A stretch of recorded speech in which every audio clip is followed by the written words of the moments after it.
thank you for the introduction. Thanks for the invitation.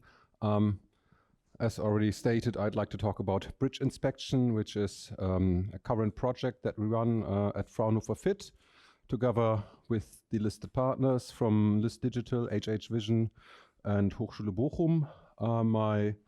My project partner, Sascha, couldn't make it today because he had a bit of a flu symptoms. So he said, better not coming in these unprecedented times. So I've been given roughly half an hour, so I'd like to take you through a little bit of history and then to the project.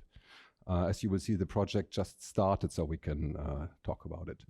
The domain, bridge inspection. It's about the key infrastructure, or part of our key infrastructure in Germany, or in fact in any country. In Germany, I just got out the numbers, we got about 39,500 bridges on federal routes alone, which sums up to more than 2,100 kilometers of existing bridge infrastructure that needs to be maintained, because we all want to be safe when we go on the motorway. So in Germany, we've got the bridge inspectors on duty. I've just had a conversation yesterday with one of the persons here from the room who said in America, sometimes they not even have bridge inspectors or building inspectors in some countries. Luckily, we have in Germany. And so they do periodic inspections of the buildings according to a certain scheme, which is standardized by the Deutsche Industrienorm 1076. It requires a lot of manual labor, which cannot be replaced, but it can be supported by digitalization. So we come to the manual labor in a bit. Of course, there's going to be reports like everywhere in life, you need to document stuff. And since the German bridges, just like everywhere, are aging, and we've got an increasing amount of personal and professional traffic, there's a lot of pressure on these bridges and on the bridge inspectors to actually get the work done. So the idea is to support them. It's not the idea of our project alone. We are one of several research projects that are aligned within this domain. So with bridge inspections, that's actual, of course, photographs from our project. They already have a Windows-based software in place, so they're not running around all the time with pen and paper. They do sometimes, because it's a harsh condition in the bridge, but they already have Windows-based software in place since 10 or 20 years. The current state of the art is to transform this from a Windows client-based software to a web-based software. It's still not released, so that's work in progress. That's not our work, that's already there. And there's related research on putting industry, Internet of Things sensors into bridges and to measure conditions of the bridges like temperature and vibration and stuff like that. And maybe just so you get a nice overview, and also because it's after lunch, I thought I'd bring some videos. So let's see that everything works here. To give you an overview of what bridge inspection does. Come on, Internet, you've been there 5 minutes ago.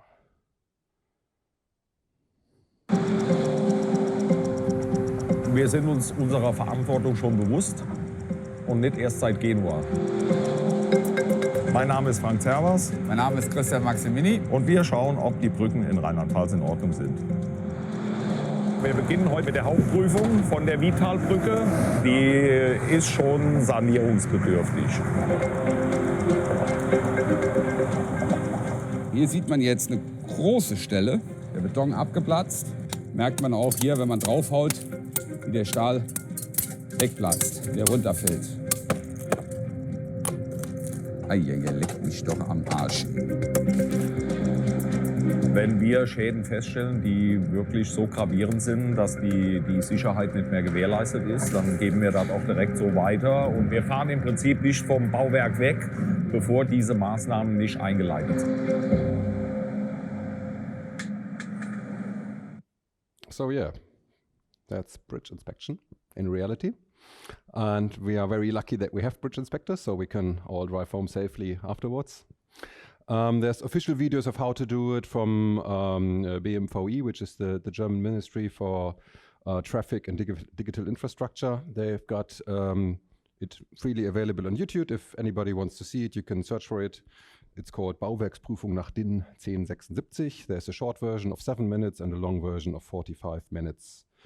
So within this area, our project is located, and we are set to support the work on the bridge and in the bridge, and the work in the office by the help of augmented reality and virtual reality. And I usually call that mixed reality anyway.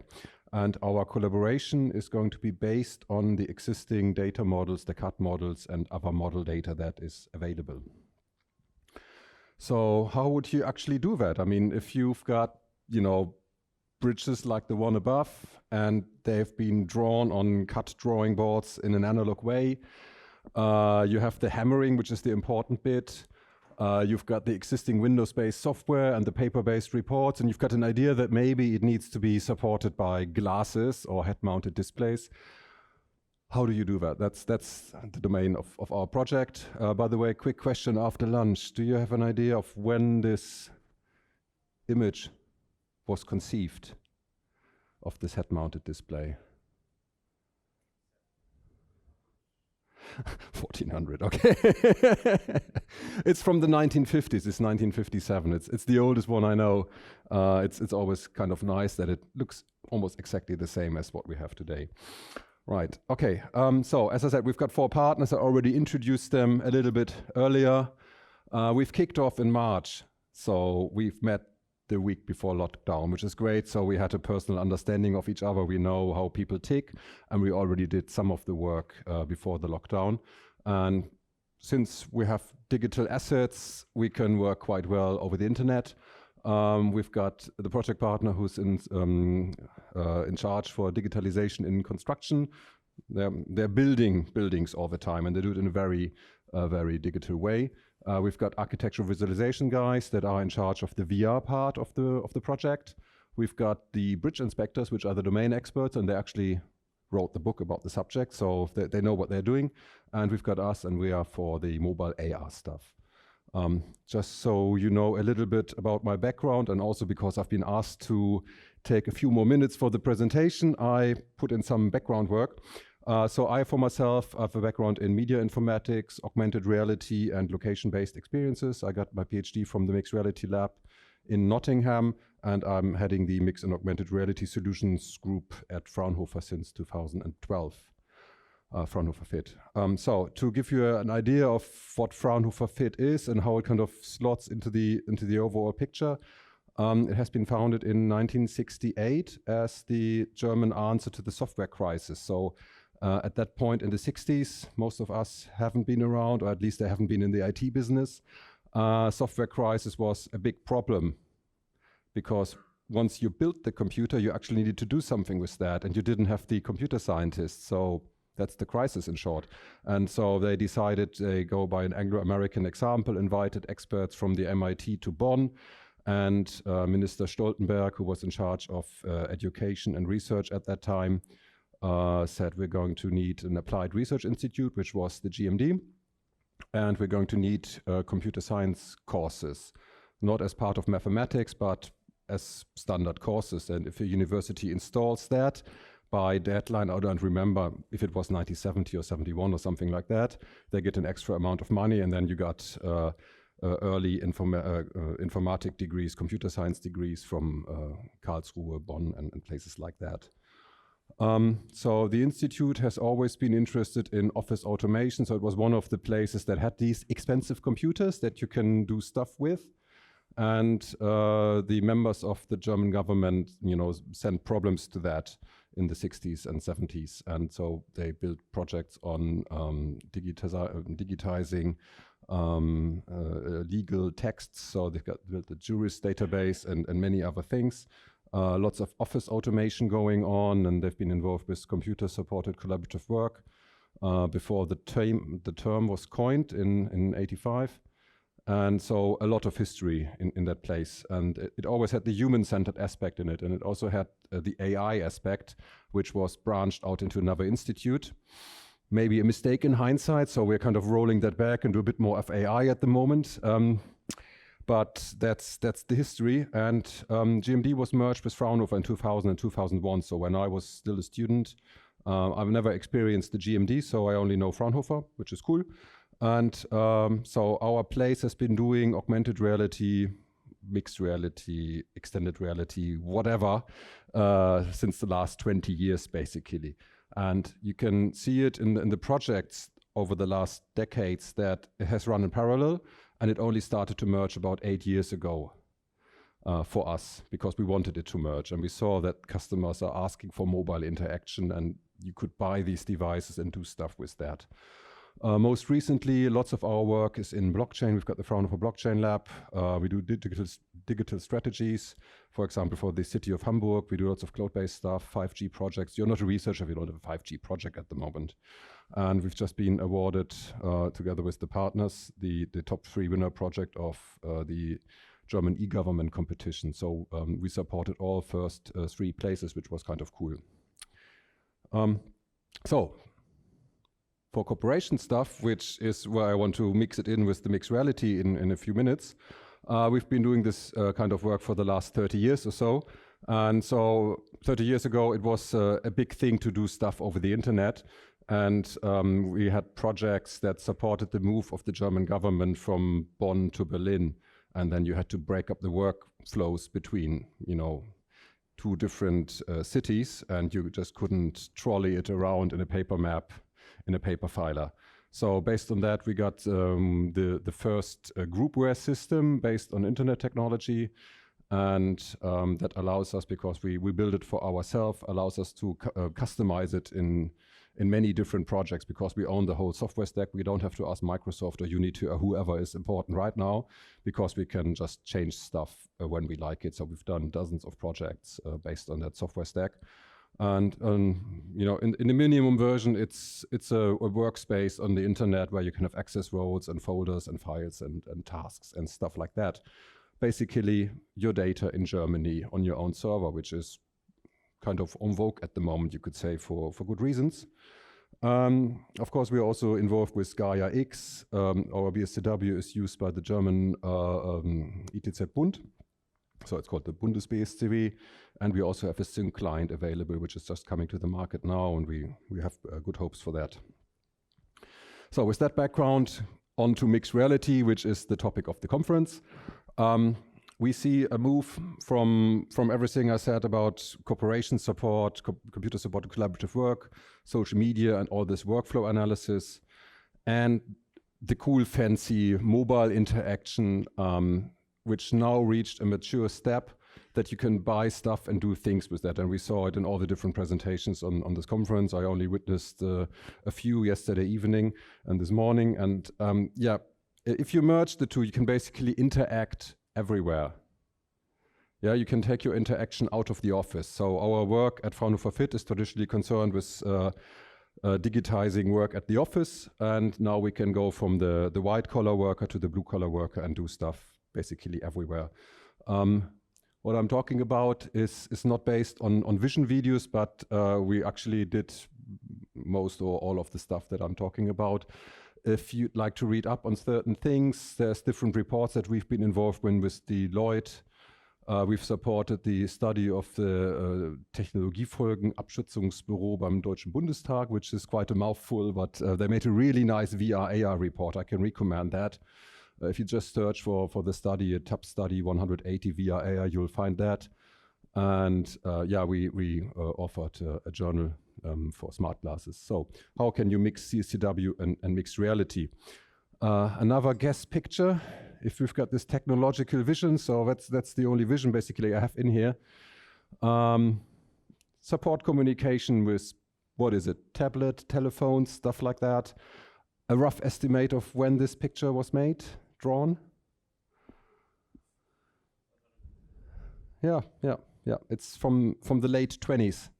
So it's from the times where you had aircraft, you've got modern women that could smoke in public, short hairs, do something, not only be at home, still keep in touch with home, everything like that. It's beautiful. There's lots of work from 100 years ago, which is actually quite current today.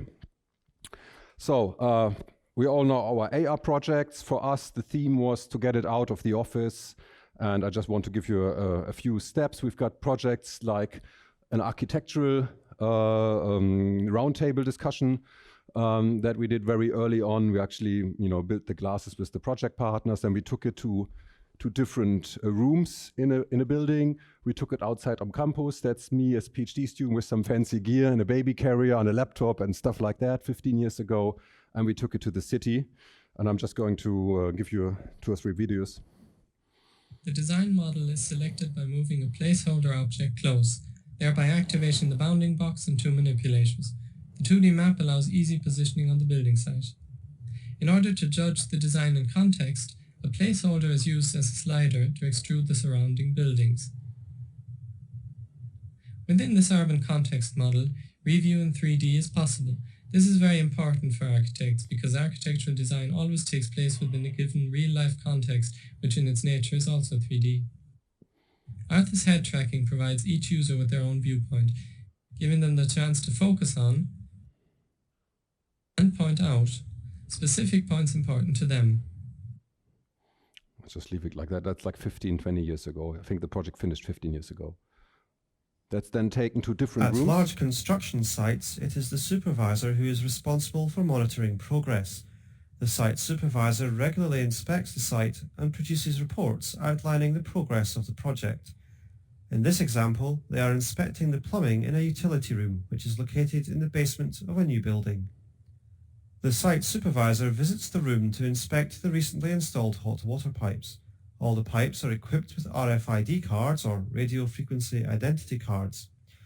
These uniquely identify the pipes and allow for the easy retrieval of relevant data, such as technical specifications.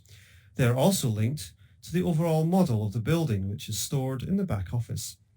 The supervisor takes out the Mobile Digital Assistant, or MDA, and starts the CoSpaces positioning and identification tool.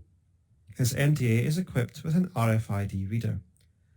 By holding the MDA near the RFID tag, he is able to read the information. The positioning tool reads the tag's ID and connects to the CoSpaces knowledge repository.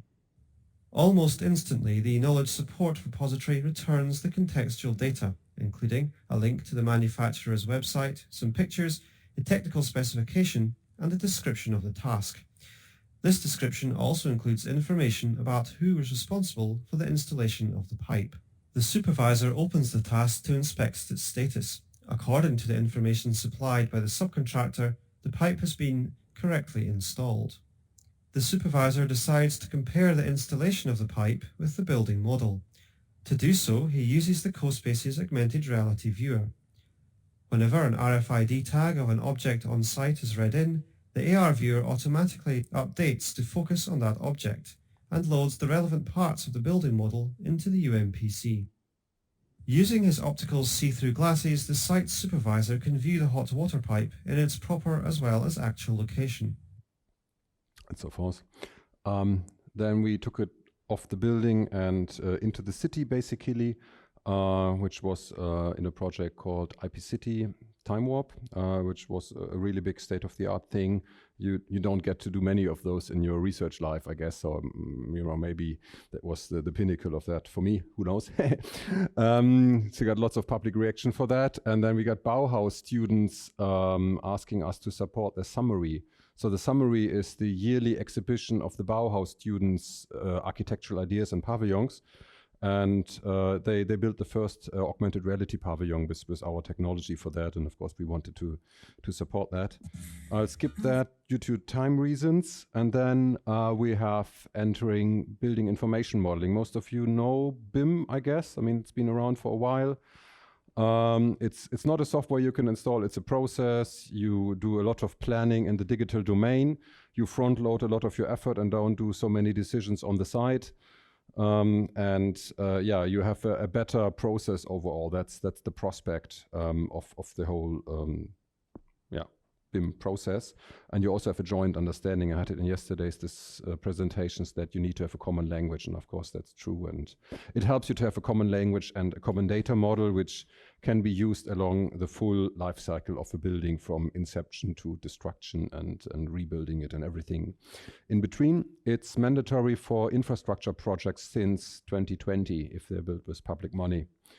And yeah, so the building data is kind of standardized, at least to some extent already, and you can easily use it. It's 3D geometry and also other model data. We saw that coming, so we said we're going to apply everything that we've learned so far and put it onto the building. domain for the last 5 to 8 years. So we have a few prototypes I quickly wanted to show.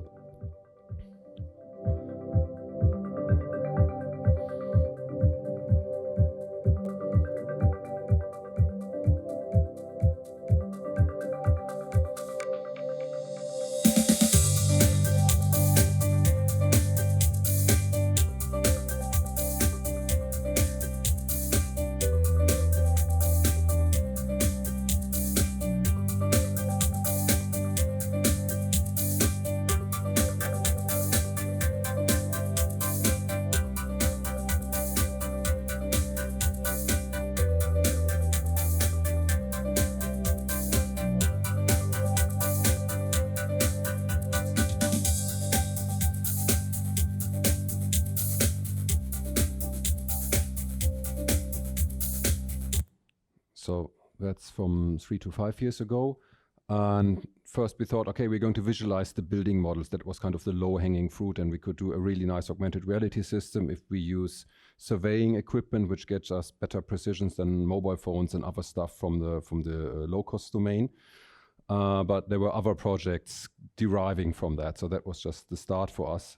Then our building, which, as I said, is, we are quite of an old research institute, and we've been in that institute in the building for 50 years. It needs renovation, and it has always been postponed. And then from 16 onwards, we've been in a renovation process, and our local engineers, they have a full 3D model of everything. So they first digitized it, and then we could hang off little research project, and that was kind of a unique opportunity, which we used in many little small projects. For example, you could have pipes and supply engineering. I just have to show it, I guess. Oh, come on.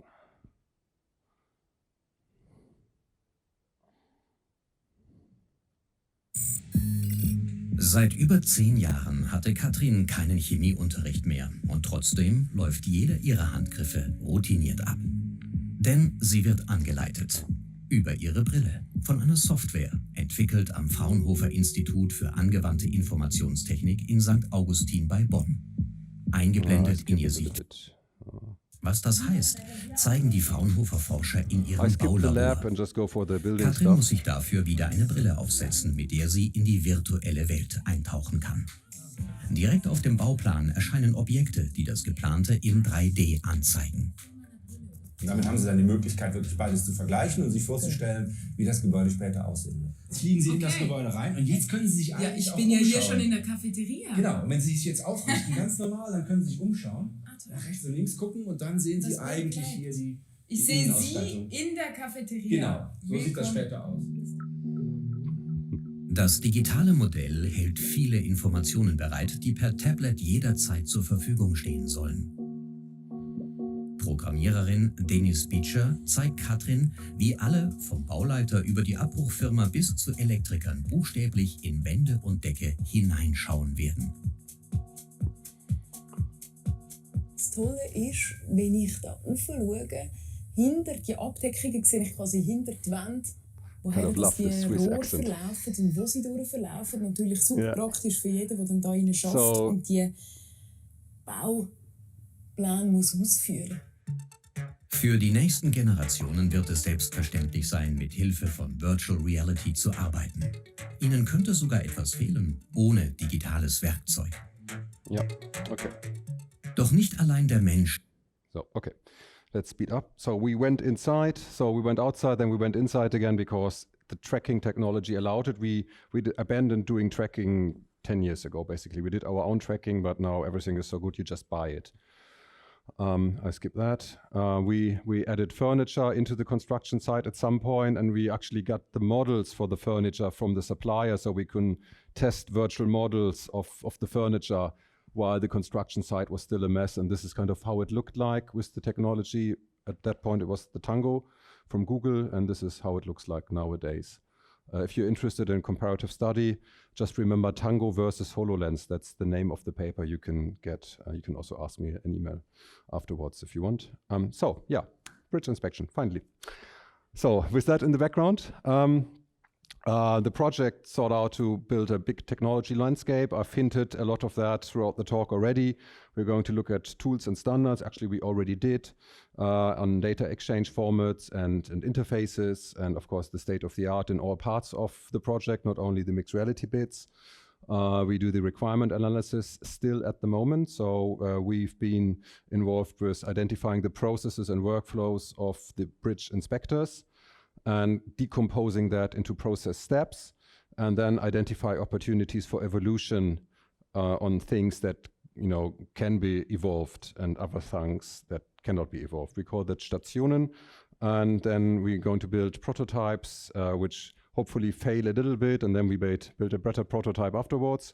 And we have online workshops, on-site workshops. Actually, we did one of those already under Corona restrictions.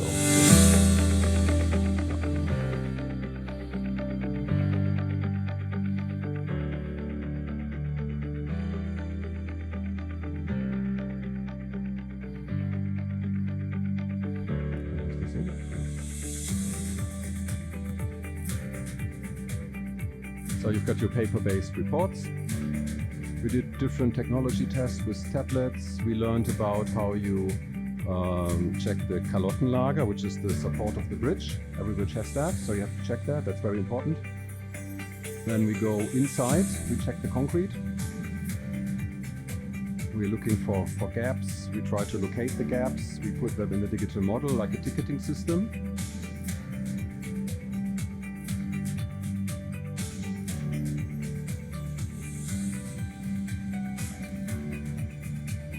And then finally you go to the top of the bridge. That's the third station, and check if everything's all right there for the traffic. That's some early tests of the tracking that you kind of hinted in your introduction. It's, difficult, yeah? And even under this condition, you have a graffiti with nice eyes, we didn't paint it. You walk away, you come back, it's already moved by 30 centimeters. That's life. So, landscape, we just sorted into technology readiness level, like from the NASA. I think most of you know that. So it's at TRL 4 at the moment, and we try to push that forward a little bit to link bridge inspection with the mixed reality technology. I already talked about the process diagrams. That's just an example. I think we currently have 30 pages of that, so full pages. So loads of processes, inputs, outputs, and steps. And we built that into cards. So yeah. All of that in the big picture. This is just a big picture, yeah, but it links the building information model data and data coming from the bridge inspection about the building, and including existing software and documents and workflows into a process that's kind of integrated and documented and can be used in future projects and then also in practice. We thought we're going to make it a modular process that can work in AR as well as in virtual reality. So you have this big step of preparing your inspection. So, read the report, get all the data that you need, and we can support that. So of course, we've got the report coming from the existing software. We've got the existing reports, and we can fuse that with the model data. So you can already have a look in 3D basically. And then you go into the bridge and do your work with the hammer. It's actually very important. I didn't emphasize on it. You saw it in the video. They actually have to hammer at arm's length through the bridge, and you cannot replace that. Everybody who built a house or renovated a house knows that you can hear it and feel it.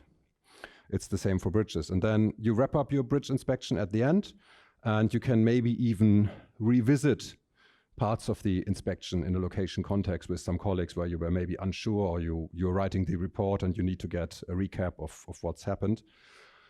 And then you plan the measures for the bridge and also for your next inspection steps. And then everything is documented in the system. And that gives me the opportunity to also wrap up for myself for this presentation. So we think it's a beautiful project because it actually leaves the office finally. So it's a really relevant domain, and it's not only in the office. A lot of stuff has happened in the office. Sometimes you go into the warehouse, that's kind of protected shell. We've got analog labor which cannot be replaced, and we strongly believe we must support humans and not replace them. So that's kind of the sense of our institute at the core. And we don't start on a blank slate. It's pretty early for them, but they already have a lot of digitalization in place. They already have data formats, and there's already legislation in place actually from this year. So that's good. Then I've hinted tablet or glasses, what's better? Of course, expectations are kind of both. When you look at the project from the different stakeholders, I can already tell you we decided against the HoloLens or anything like that, and we decided for a tablet-based computer because that kind of matches their work tradition. You can get stuff out, put it back, and there's pretty powerful tablets out there at the moment. VR, AR, we do both. Yeah. Any of you who's done tracking before knows tracking needs a lot of light. We don't have a lot of light. Actually, there's no lights in there. We just bring it with us. Also, you know, the texture of the wall is very gray. It's not decorated. If it's decorated, it will be graffiti, and there will be vandalism. So it's not really a stable environment, you could say. And we don't expect to have a constant tracking throughout the whole building, but it's also not required. So we have to match the expectations of everything. Yeah, as I said, from the history of stuff that we did, it's a lot of computer-supported collaborative work that we already do in all our everyday work with our desktops and laptops and tablets. And by using mixed reality, AR and VR, we can finally bring it even into bridges. And our prototypes are expected next year. And if you've got any questions, I'd be more than happy to take them now or later in the discussion. That's the picture a week before Corona, so lots of happy people. Nice. Well, thank you for the presentation. Yeah, let's give a round of applause.